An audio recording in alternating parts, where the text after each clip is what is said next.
Cue the conversation! Hello and welcome to Q the Conversation. That guy over there is the amazing. Bryson Foster, and I'm joined by my main man, Mr. Lane. Thank you so much, youngin. I appreciate the Mr. Lane. I am Paul Alvarez Lane, and I am so delighted to have you on our episode today. We have an amazing guest. Bryson, should we tell who our guest is now, or should we keep him in suspense? Hey, I think we should come out with him, get the excitement rolling. We got Jay Manuel going to come on today, one of the stars of Jay and Pamela on TLC Network. He's doing a lot of great things outside of the TV show. But we're going to talk a little bit about how living with a disability, moving out on your own, and also some of the great opportunities that he's doing, kind of promoting different disability rights and also bringing representation to a kids show on PBS. I'm really excited about this one, Paul. I think we got a lot of great stuff to talk about, and Jay is really making a difference out in the world. It's excited to get to hear more about his story. Me too, me too.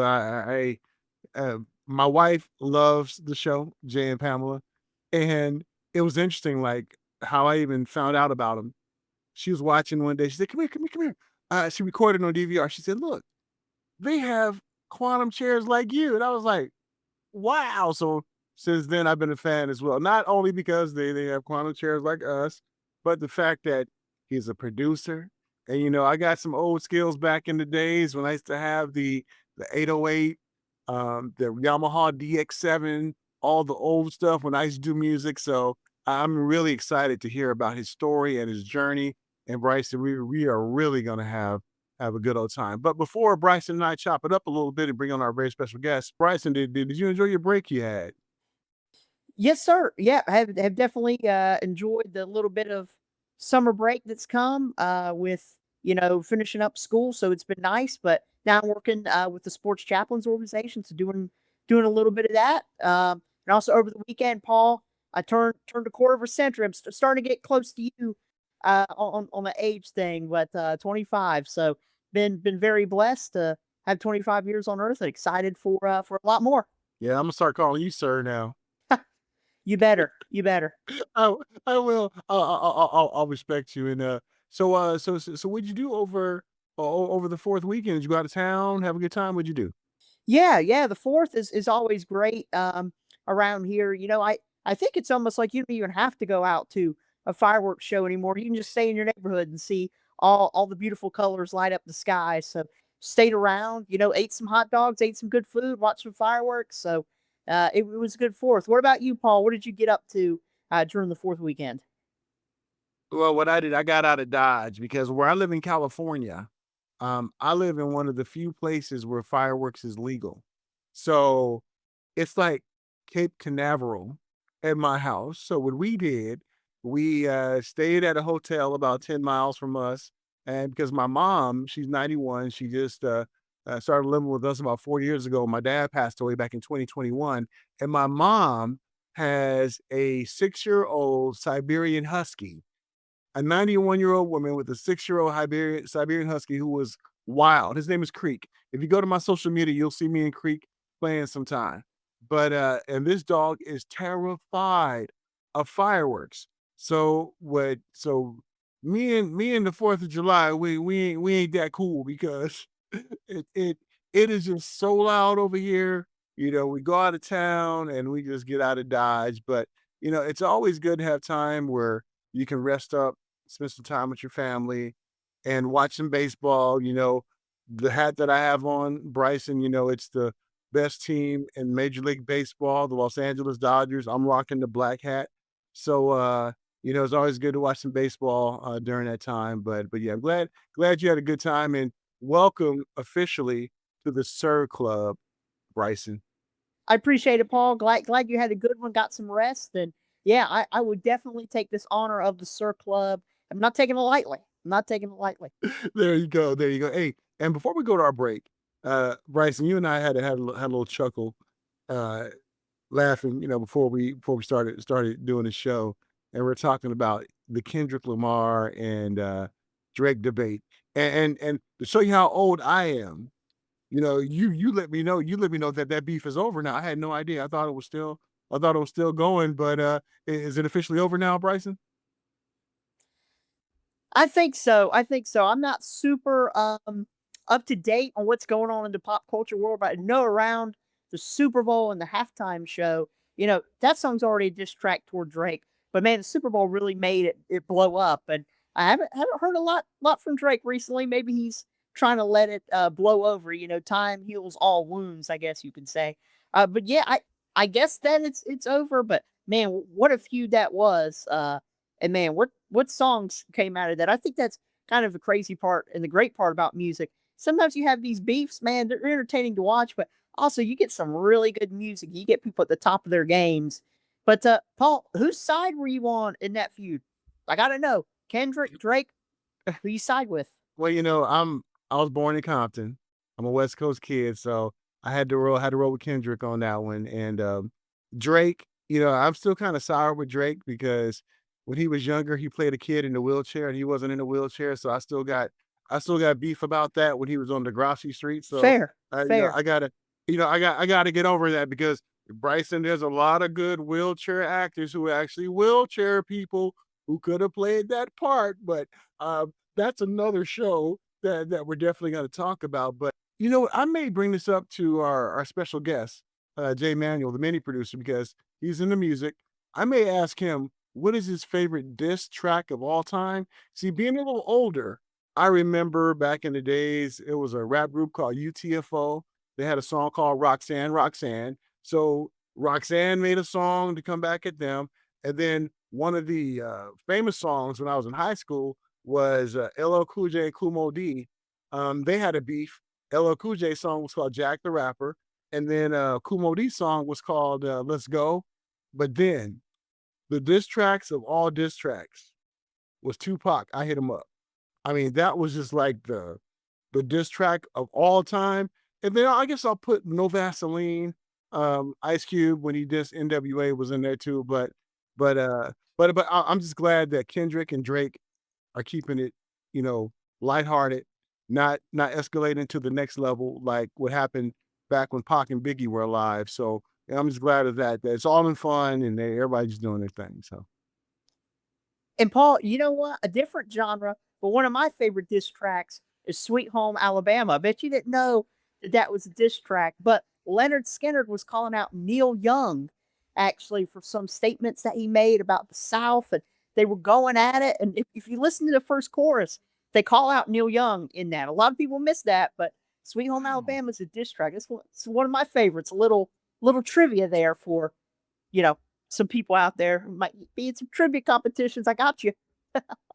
Why do we do this, Bryson? If you're watching right now, if you're listening, let us know some diss tracks that we didn't know were diss tracks out there. And on one of our shows, we'll talk about it and we'll go take a deep dive in it and we'll have some fun. Well, I'll tell you what, it's enough of me jibber jabbing and taking all the time away from our very special guest, the mini producer, Jay Thomas. So what we're gonna do right now, we're gonna take a quick break. When we get back, we're gonna invite our very special guest, and don't forget, like, subscribe, comment, share these episodes, these amazing stories. Don't go nowhere. We'll be right back. This is Cue the Conversation on Paul Amadeus Lane, and that handsome guy right there is. Bryson Foster, and we will be back in a minute. Quantum Rehab isn't just about mobility, it's about possibility. It's time to rediscover mobility and freedom. At Quantum Rehab, we design cutting-edge power wheelchairs that don't just move you, they empower you. Our advanced technology adapts to your lifestyle, offering unparalleled comfort, precision, and customization. From smooth indoor maneuvering to rugged outdoor adventures, Quantum Rehab ensures you stay in control wherever life takes you. Looking for innovation? Our power wheelchairs feature eye-level technology, giving you the ability to rise up and interact at eye level. Perfect for work, social events, or just feeling on top of the world. With Quantum Rehab, the future moves with you. Visit us at quantumrehab.com and check us out on social media. Quantum, #1 for rehab power. All right, ladies and gentlemen, welcome back to Cue the Conversation. And at this time, we want to welcome our very special guest, Jay Manuel, to the show. Jay, what's going on? How are you? What is going on? I'm so happy to be here. Thank you for having me. This is super exciting. Well, Jay, we're excited to have you. And Jay, before this interview is over, I'm gonna ask you your favorite diss track too. Okay? I know I'm about to think about it because I don't know. I love music so much, it's kind of hard to just pick one thing, you know what I mean? Absolutely. Nah, nah. I totally get it. Well, thank you so much for the privilege of us having you on the show. We're both big fans of you and your wife, Pamela. We also appreciate the chairs that you're in too. So give a shout out to Quantum out there. Shout out to Whoop, Quantum. whoop. Got me Yep. traveling. Definitely, definitely. So Bryson, this is Jay's first time with us, so make sure you're nice to Jay because we want him to come back, okay? I got you. I will. Okay. I'll keep it under wraps here, Jay. I promise. I promise you. Okay, Um, okay. but I guess Paul, let's jump right into it. Jay, we've kind of introduced you, but in your own words, tell us about yourself. What are some things that drive you? Okay, well, as everyone has already mentioned, I'm J. Thomas Manuel, also known as Mini Producer, and I really am just a creative guy that likes to have fun. I do a bunch of different stuff: music production, voice acting, content creation, some modeling. So I just like to have a good time, and really, what drives me is just the fact that I want to have a positive impact on the world and the people that I'm around. So that's just a very huge motivator for me in anything that I get involved with, and it has to align with like who I am as a person and stuff. No, that's awesome, Jay. And when you look at just who you are as a person, being the age that you are, when you were younger, did you kinda know what you wanted to do when you got a little older, when it came to music, when it came to modeling, when it came to all this creativity that you had? Was that something you had at a very young age or something you developed later on in life? You know, when I started making beats specifically, I was in high school, so I started in about 2010. And so, I mean, kind of early, I feel like, you know what I mean? And when I started then, I said, oh, this could be something cool. And I already was taking piano lessons and voice lessons as a child. So I already was very interested in music to begin with. And that just grew into what it is now. Now, as far as everything else, uh, that just came over time when I started putting out content. Which one of my best friends, his name is Ryan. He's also a recording artist now. However, he's a music producer too. And but his recording artist name is Zoa. Say hello. But anyway, either way, he was the one that got me into really putting myself out there when it came to content back when I was in college because I didn't actually want to show my face like that online because I thought people would bully me. And so I just wasn't excited about doing that. And he opened my eyes to like, hey, you should try this out. It could work out. And that just made me explore a lot of other things. The first brand I had ever worked with was True Religion. And that was pretty cool. So they sent me some stuff. I got to pick out some clothes and it was a free exchange. I posted the post and they sent the clothes. However, it was cool to have that first experience, of working with a brand and something that's fashion related, and especially a brand like True Religion is always nice to start off with. Jay, that's great. That's great to hear how you're kind of have cultivated your passion at a young age, and now it's panning out. I definitely want to talk because you are a music producer. You love to create, but let's talk about your show, Jay and Pamela, the big thing that you've been doing for a while now. So, kind of, what was that process like? How did you all get approached to kind of to film that show? And now it's grown into kind of a phenomenon. Right. So for Jam the show really happened because the tour manager of 50 Cent, he reached out to me. His name is Flav. He reached out to me on Instagram and he was like, hey, would you and your fiance at the time, would y'all ever like do a show? And I was like, yeah, why not? Because I didn't want to see, what information I was about to get, to be honest. And he sent me over the production company that we work with now, which is Jarrett Creative, and it's a husband and wife team made up of Julie and Seth. And we got connected with Julie. We had some phone calls, well, Zoom calls and phone calls and all that stuff. It was a whole process, met different people from the team and just started this whole thing. And then eventually we did a mini pilot, and then we did a pilot. And then at first, the pilot was supposed to be released first. However, they liked the pilot so much they wanted to go ahead and give us a full season, which turned into 8 episodes. So we recorded that, and it turned into what everyone has seen today. And we're really grateful. We don't have any word in regards to a season 2 as of yet. However, like I've been telling everybody, we're just honestly grateful for the opportunity to even get a season 1, because getting a TV show is not as easy as one may think, especially for the average person. So, we're just grateful we got to have the impact that we did. And, we hope for the best. And we, are hopeful that we'll get to our season 2. However, no matter what happens, it's really cool to have a TV show that you can reference and tell people, like, hey, that was our show named after us. So, yeah. Nah, that's really cool, Jay. Thank you for sharing that. And when I got into my relationship after my accident, well, I was in my relationship, but before my accident, my wife now, we were engaged. We were together like 18 months when I had my automobile accident that left me a quadriplegic. And it was one of the time that I was living in, we were living in, it wasn't accepted. These relationships with people, either one person with a disability, one person without a disability, or better yet, two people with disabilities.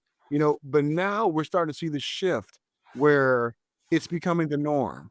It's becoming a cool thing to do to be a part of our community. Yeah. And and Jay, do you think your show really shed light just on what it means to be in a relationship when ones are disabled? And what were some of the things that you see that your show was able to do to break down some of those stereotypes?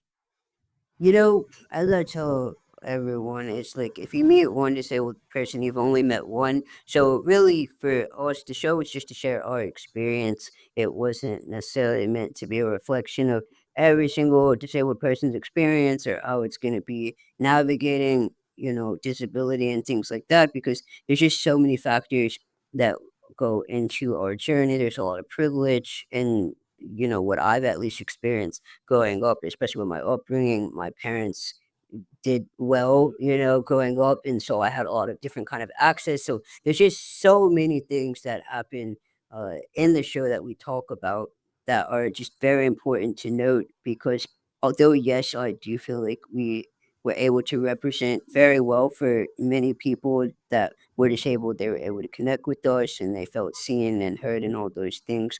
Of course, you had people that didn't feel seen. Their experience was different, and I believe that that's valid too.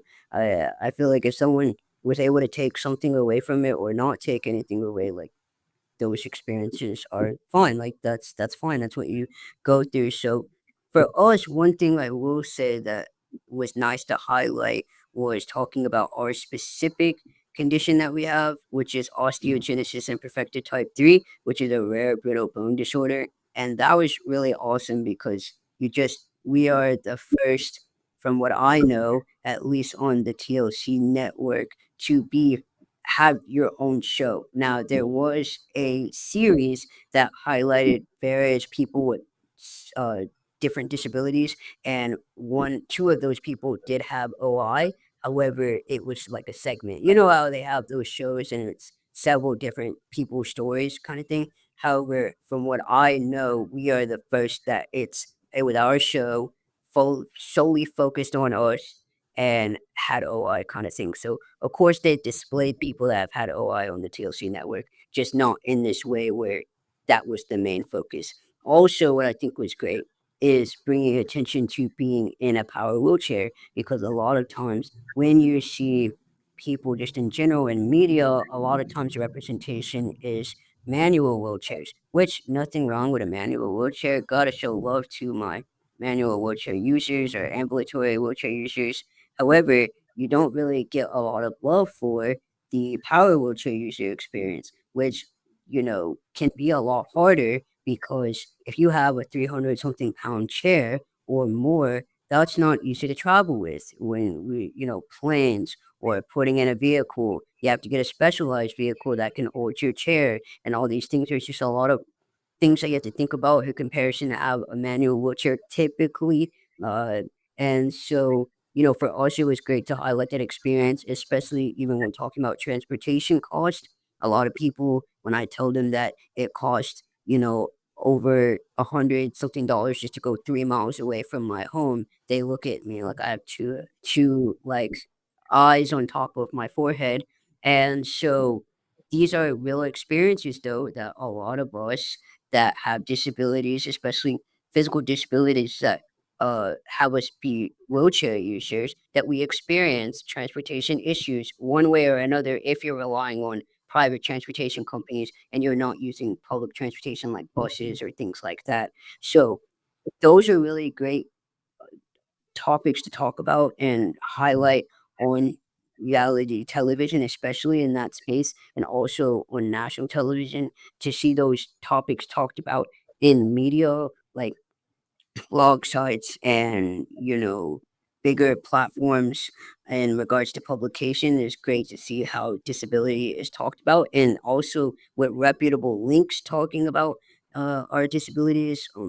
Of course, little people is another big thing because a lot of times people are used to just seeing little people on television that are walking around. However, you're not typically getting a combination of both, of someone that is a little person and also a full-time wheelchair user. And so that was just really exciting for us. And also language. A lot of times people treat disability, the word disability, as a dirty word. They don't want to say it. They'll say everything but disability, which everybody's entitled to use what they feel is appropriate to use. However, for a majority of the community, we use the word disability. So it was nice to also just say that, and be okay with saying it. And it's not a bad word to say. It doesn't in anything like that. So yeah, I feel like again, those are some of the things that we were able to bring forth that I'm very proud of in regards to representation's sake. And again, if someone resonated with our story, we're truly grateful. And if they saw themselves in it, then even if it's one person, it definitely makes a huge difference to us. And oh, I want to add to talking about marriage equality when it comes to disabled people as well. If you're receiving disability benefits, that you're not able to get married because you're at risk of losing your benefits. And a lot of people don't know that. A lot of people don't know that some people are going to be forever engaged essentially because they can't get married because they need the benefits to survive. So these are things that we talked about that we were so happy weren't cut out because we just talked about so many things that a lot of people didn't get to see. Uh, However, we were so glad that that conversation was at least shared because it's something that needs to be spoken about even more. I mean, of course, you've had movies called Patrice the movie that have talked about marriage equality with disabled people, Patrice and Gary, and so we are just glad to keep that conversation going on in a different way, in a different medium and space and stuff like that. So yeah, we were able to talk about a lot of topics, driving, all that kind of stuff, and it's just super exciting. So yeah, I hope that You answers know, the and just one follow-up question. yeah, I wanted to ask about your disability and your diagnosis. How yes. old were you when you got your diagnosis, and when you got your diagnosis, did you grasp what that meant? Well, when I was born with six broken bones, so I was diagnosed pretty quickly. They took a piece of skin off of my foot, from what my parents told me, tested it, and found out that I had OI type 3. Now, they always knew that I was going to have some kind of disability. Of course, parents get a lot of the worst news when your child is going to be disabled. Like, it's going to be the worst thing that's ever going to happen to you, and what you should do about the pregnancy and all that other stuff. However, my parents decided to keep me. Look at God. And so here we are. And so, yeah, my diagnosis came on very immediately. I don't ever remember a conversation with my parents though about my diagnosis. To be honest, I feel like it's honestly just something maybe they probably just told me like, "Hey, you got this," and that's kind of how it went. But I honestly don't remember it. And then I'm also autistic, and I found that out in 2021. And I honestly likely got a later diagnosis just because when you have a physical disability, sometimes it kind of outweighs things in regards to getting diagnosed because unless you have like air quotes super apparent characteristics, a lot of times it's just overlooked. And autism runs in my family, even though I don't run. And so it runs in my family. I have many family members that have autism, and their autism displays differently. One of my cousins, he's non speaking. And so, for a lot of people, it's like, oh, he definitely has autism, and so unfortunately, due to just stigmas, if you don't look a certain way, it's just like you don't have it. And so, and I also think it has to do with just generational too. From what I've heard, just different generations when it came to disability, you really didn't want to be seen as anything different, especially not when it came to neurodivergent disorders and stuff like that. So I understand. I mean, obviously, getting a diagnosis earlier would have been really nice because it's super apparent. I mean, I was doing a lot of things that are pretty typical when you look at the characteristics of being on the spectrum, but neither here nor there. But I got diagnosed in 2021, all thanks to Pamela, because she was like, "Yeah, it seems like you got something going on." Because she had just worked around a lot of people that were on the spectrum before, and so she was right.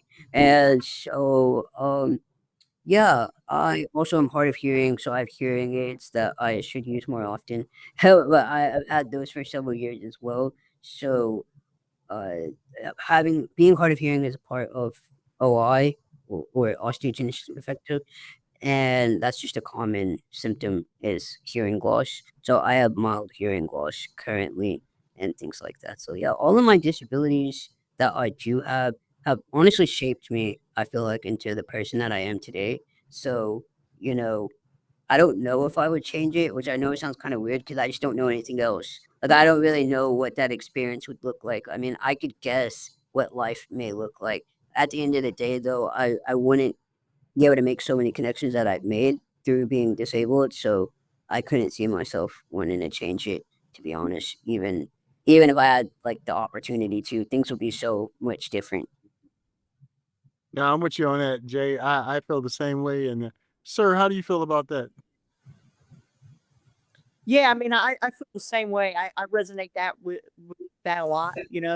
I'm very spiritual and have always felt that, God gave me my disability for a reason. And I don't know what Yeah, that is, but I know that there's a purpose. And, as much as people say, oh, well, don't you wish you didn't have your disability? Well, no, because maybe if I didn't, I would be caught up in some bad stuff and I know I would. not living the and not, living the life that I'm supposed to live. So, even though it's hard, I feel like it's also just a normal part of life to overcome. But I guess for me, Jay, I want to hear what advice would you give to people with disabilities who maybe want to live on their own or go out and get that job because I know that a part of your show was about you and your wife figuring out how to live on your own. So, what advice would you give to people with disabilities to who are facing challenges?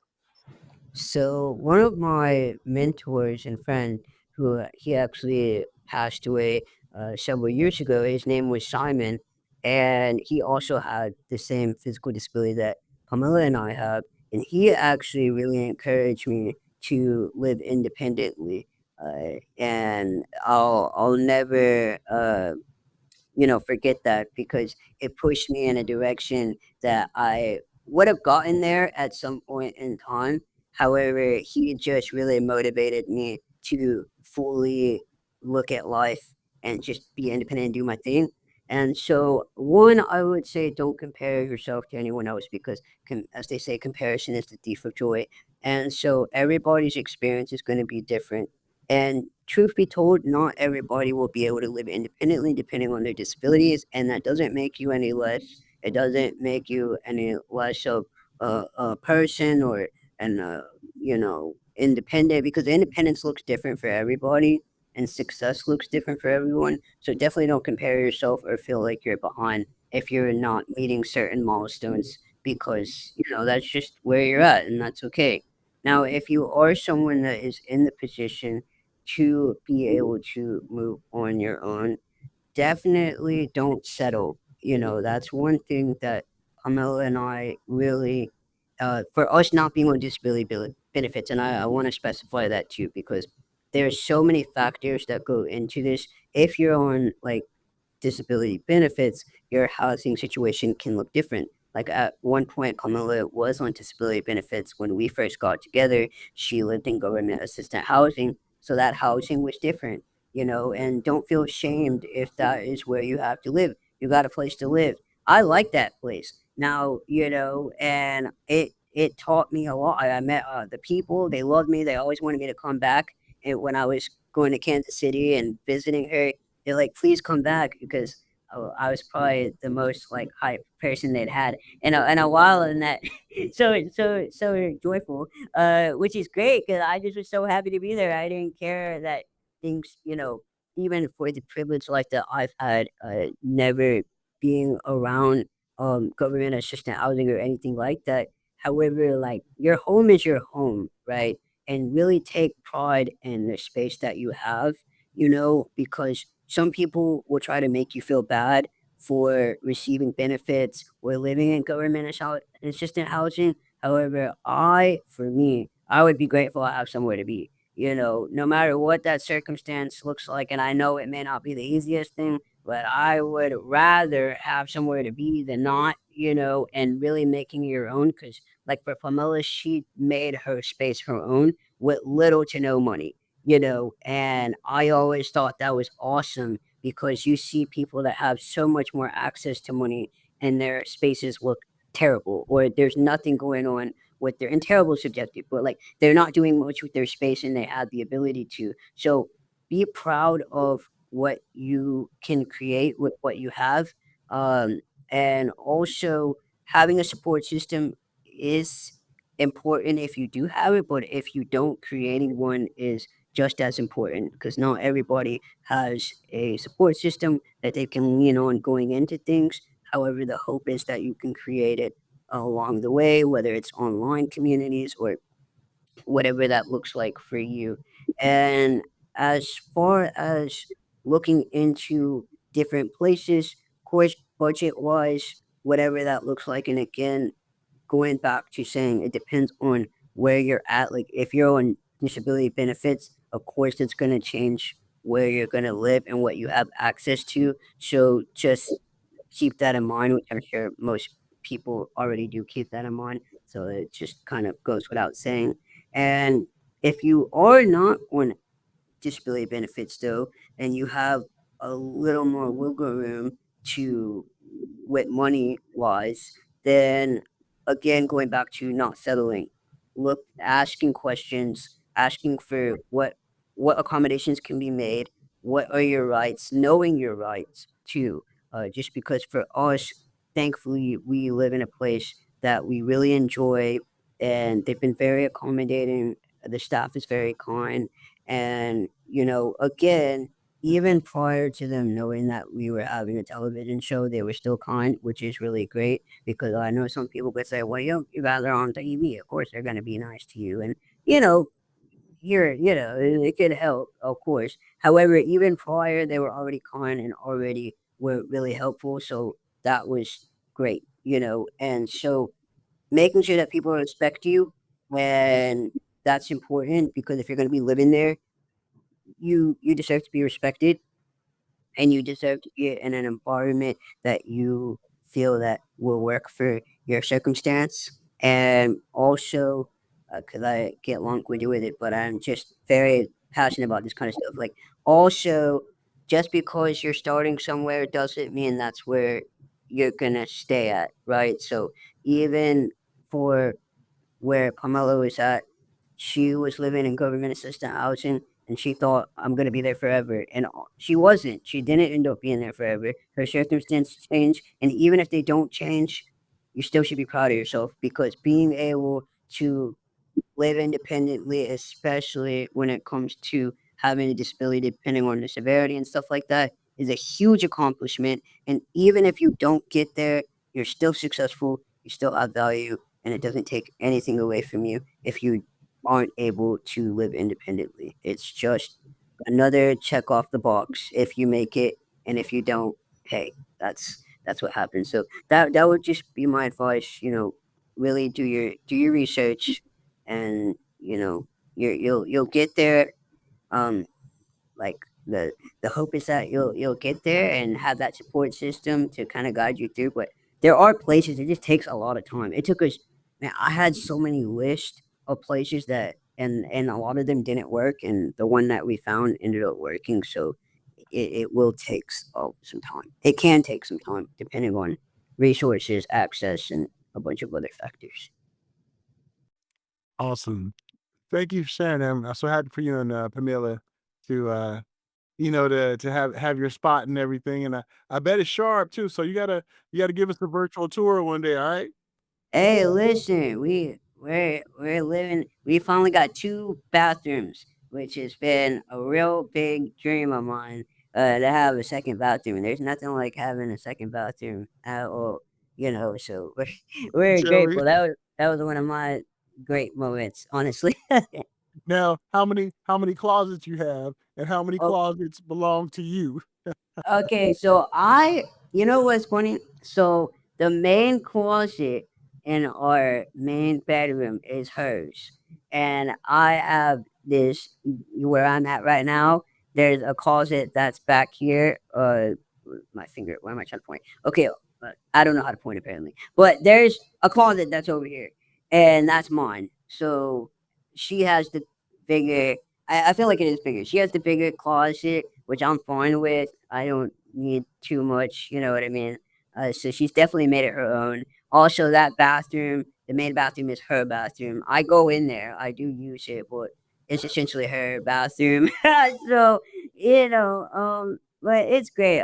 I'm just happy that, I was able to provide a space that she can feel comfortable and safe in. So that's honestly my biggest flex, I suppose, is providing comfort and safety. To be honest, so I'm very grateful, even if I have a smaller closet right now, but not forever. Because when we build our own place, There you you go. watch out. You watch out. There you go. Just have those guest bedrooms so me and Bryson can come Yeah, visit you. All right, we'll definitely be there. Now, I just have one. Yeah, yeah. yeah. I just have one last question for me, and I know Bryson has a couple of more, and it has to do with you working with PBS on Donkey Yes. Hodie. And what's Yes. that like? Being the voice of Jeff Good. Mouse. Oh my gosh, man, when I tell you, this is my first voice acting role that I like really like real not real, wait. Like this is the biggest voice acting role that I've had. And I mean just to be on PBS Kids is incredible because I grew up watching shows on PBS Kids, and so it's a huge honor, and then to play the first disabled character on Donkey Hodie is an incredible honor. And especially because it's based off an actual person that was on uh, the Mr. Rogers show, Jeff Erlinger, and Jeff Erlinger, yeah, and so those things are just so exciting to be able to have be that representation that you really needed as a child because I didn't see a lot of characters. I don't know about y'all, but I really didn't see that many characters that were just disabled on a bunch of kids shows. So to be able to play a character and be that representation for another child growing up, that's so awesome. And I really want to change it for the world. And I love the research that went into it and the amount of time that they took to make sure the chair was accurate, and working with companies like Disability Belongs, and uh, just the language and all that. Just how made sure the chair moved around in a certain way. They, had consultants that were on there that were actually disabled, living that experience. Sam, and talking about how do you show someone and how would that in a chair and how would that roll on a all the just different things that they did was so incredible. I mean, yeah, there's a elevator, you know what I mean, in the episode and stuff that Jeff goes on. I mean, just stuff that I'm like, wow, that's so cool, So I'm super grateful to be playing Jeff. It's been such a fun time, and I'll be making more appearances. Thankfully, they still like me, which is always great. Very grateful for.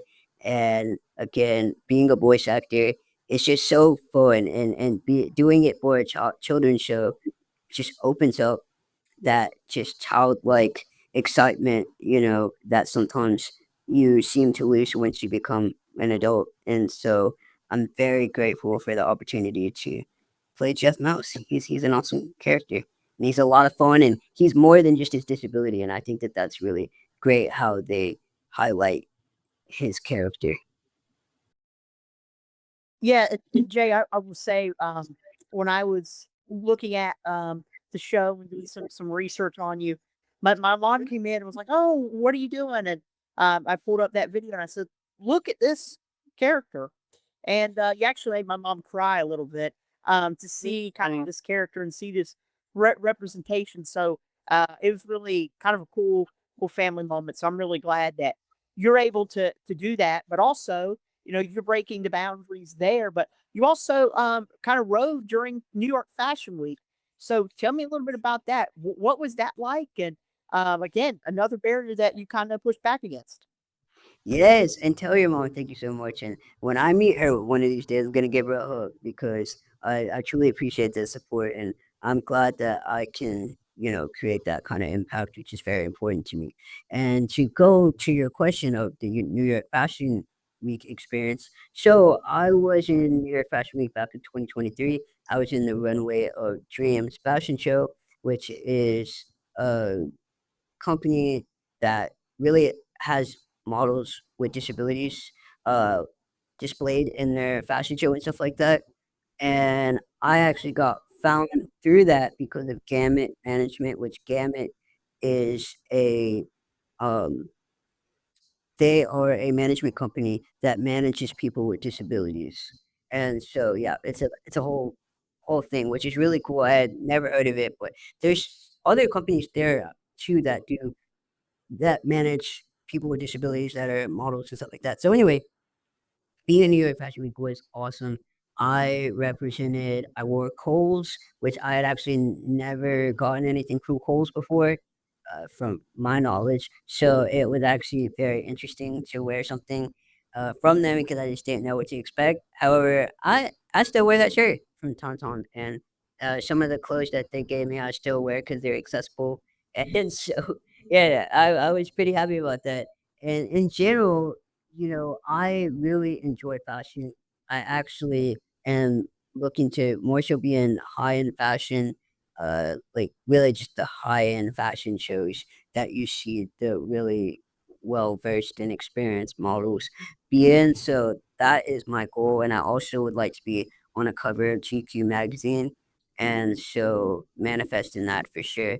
In general, though, it was just nice to be able to see not only myself on a runway, however, also see so many incredibly talented, disabled creatives and just individuals in general be able to get that spotlight. And also, many of them were already doing incredible things outside of being involved in the show. So, really just amazing. Again, like you said, breaking barriers and things like that, and going against the grain of what society and others may expect you to be able to do or, you know, think that you're capable of. And I love the fact that I can show what is at least possible for myself and hopefully highlight other people along the way that are also doing amazing things as well.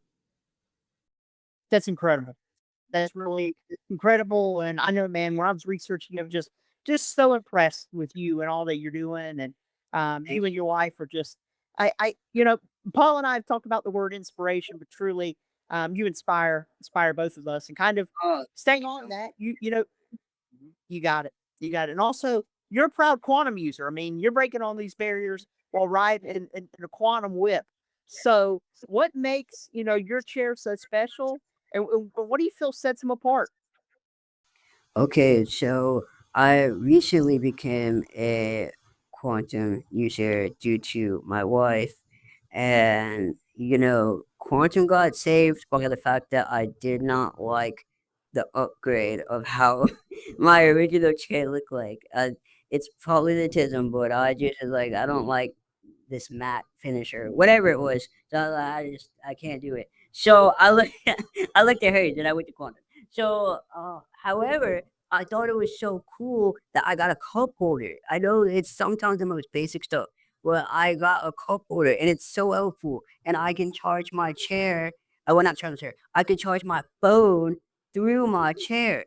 I think that is the coolest thing ever. And it's got lights. It's got lights, which is always great, a great safety feature. And I don't think for my chair it was extra. I think that was something that was included, which typically is not. I've been used to having reflectors. Now I can't remember specifically. I've had this chair for a few years now, so I do believe that it was something that was already included in my the chair purchase. Anyway, and these are sturdy chairs. Okay, like this is a very. I feel very protected in this thing.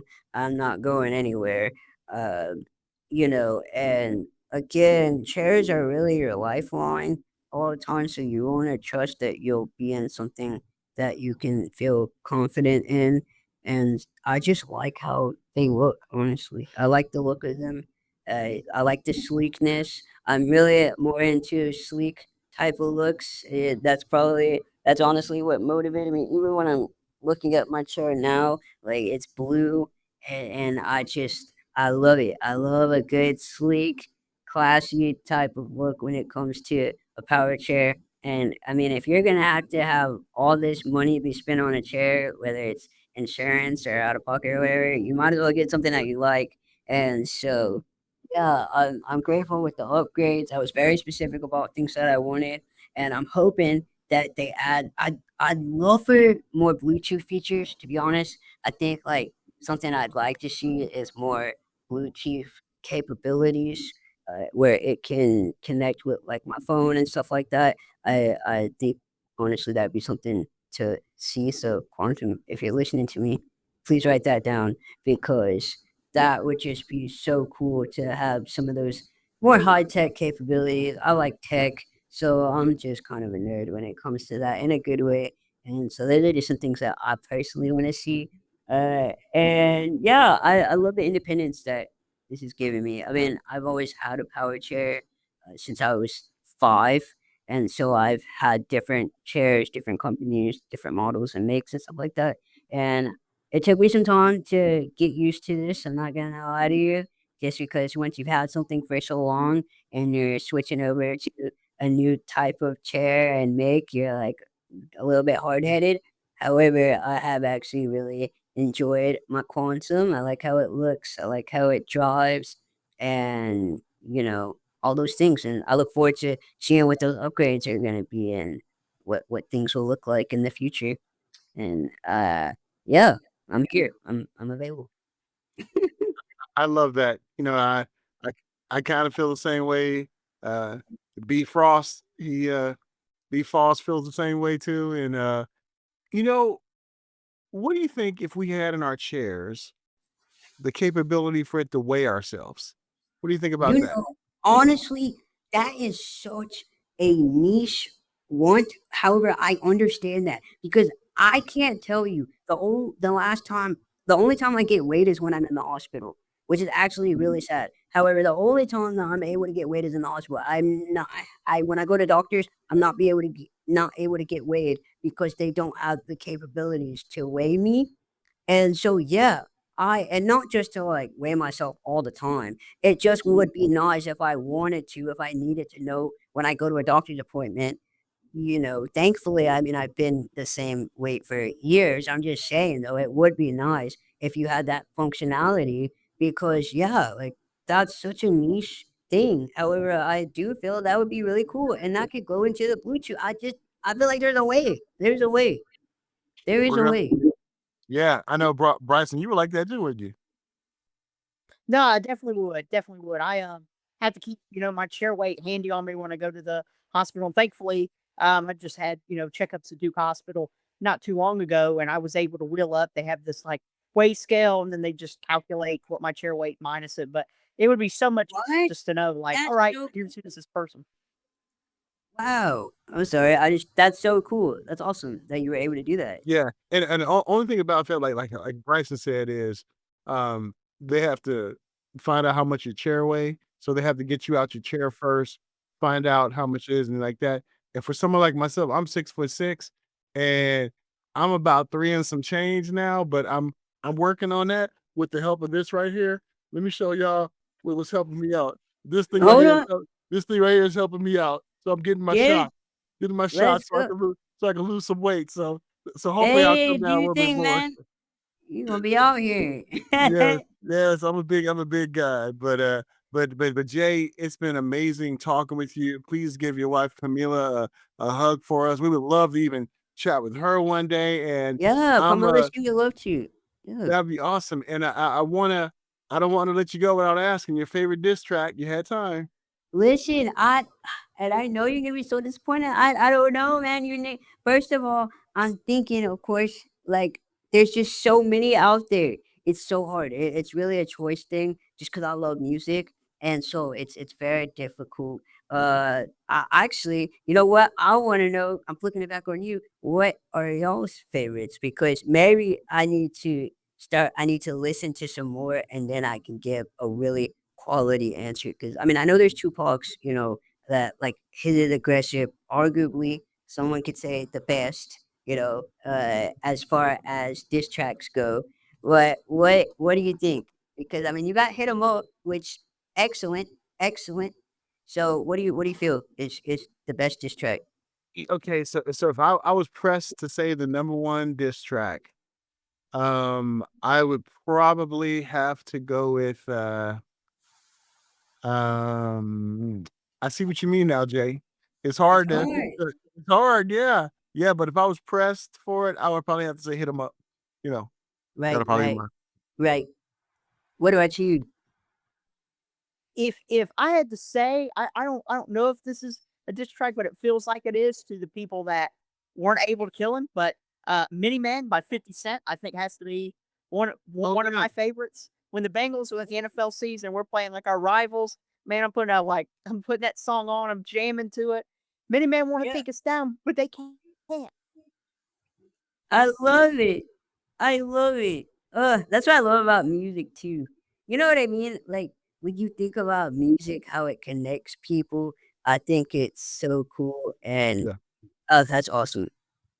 So Jay, before we let you go, my friend, how can ones get in contact with you, follow you, and just check out some of the great things that you and Pamela are doing and just connect? Okay, well, if you want to stay connected, you can always check me out. Mini Producer, MiniProducer, and that's all platforms: Instagram, TikTok, YouTube, all those things. You can also check out my website, miniproducer.com, where you can license beats for music or videos, whatever you really need it for, and I have the FAQ section. And then, of course, if you want to check out my wife, you can check her out on TikTok, Hefamela, which is Jefamela, and on Instagram is Jefamela official, OFFICIAL. And you can keep up there. And then, of course, if you just want to do any type of business or anything like that, then we have an email that is featured in our bios, which is talent@jarrettcreative.com. And yeah, that's really the best way. And I'm gonna give you that spelling too, because TALENT at JERRETTCREATIVE.com. So talent at jaredcreative.com if you want to connect on any type of business inquiries, because yes, we do have a management team. So that's the best way to get an answer from somebody in a timely manner. So yeah, but I'm so grateful to be on here. Y'all are too cool. We're gonna have to just hang out in general outside of a podcast, because this is super fun, and I had a really great time and such a great conversation. Wish we could do it longer. This is really amazing. No, we'll definitely do it. I mean, we can have a part 2, Jay, so we're I'm looking very forward to it. And, Bryson, you're kinda scared to ask this next question, but you wanted to find out what's next? Is that what you wanted to find out, Bryson? Oh yeah, yeah. What's next for you, Jay? What's next in the cards for you and your wife? And where do you go from here? Oh, what a wonderful question.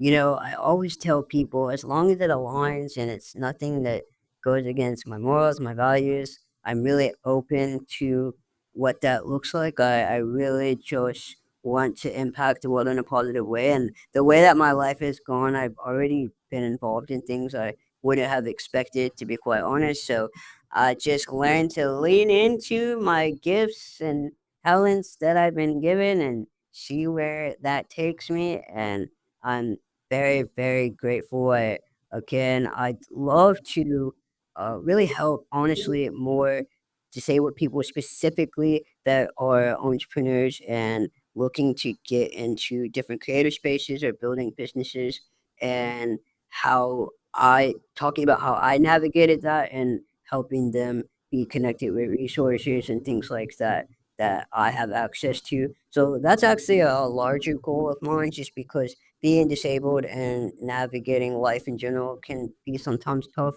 And so trying to navigate, especially entertainment industry and just creative spaces in general, can be all that harder.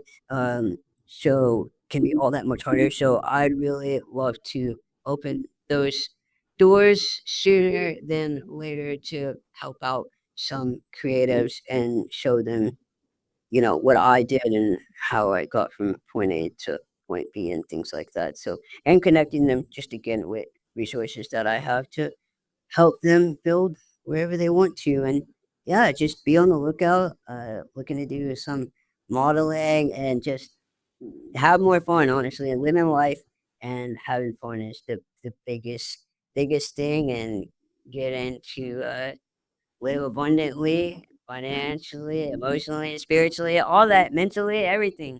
I'm just very, very grateful. So yeah, look forward to seeing me have more fun, doing what I love and being myself. I love that. Reach one, teach one, right, B. Frost? Yes, sir. Always, always. Jay, we'd love to have you back. Maybe if we're willing to come back at another time. But we're just so grateful we got to spend this time with you and get to watch the example that you and your wife set. Thank you so much. Yes, I would love to return and come back in the future and even bring, Pamela next time, because she has a lot of insight and things that she's looking to do as well in different communities and stuff like that. Especially with her being Mexican American and helping out with disabled people and immigration, all those things. So she has a lot of insight. She's very smart, and yeah, she'd be a great guest to have individually outside of us just being together. So Awesome. We're so looking forward to it. Just stay well, my friend. you stay well, both of you. Thank you so much, Paul, and thank you so much, Bryson. I appreciate you both. This has been incredible, and thank you so much. Well, sir, I will have to tell you this. I think that was one of the best conversations we have had on Cue the Conversations. What say you? I agree with you. I agree with you. We're 3 for 3 on the last ones that we've interviewed, and I Yeah. just think for me, it's been really encouraging. As we've talked about, people with disabilities, we go through challenges a lot, whether that be um, kind of with our conditions or also externally.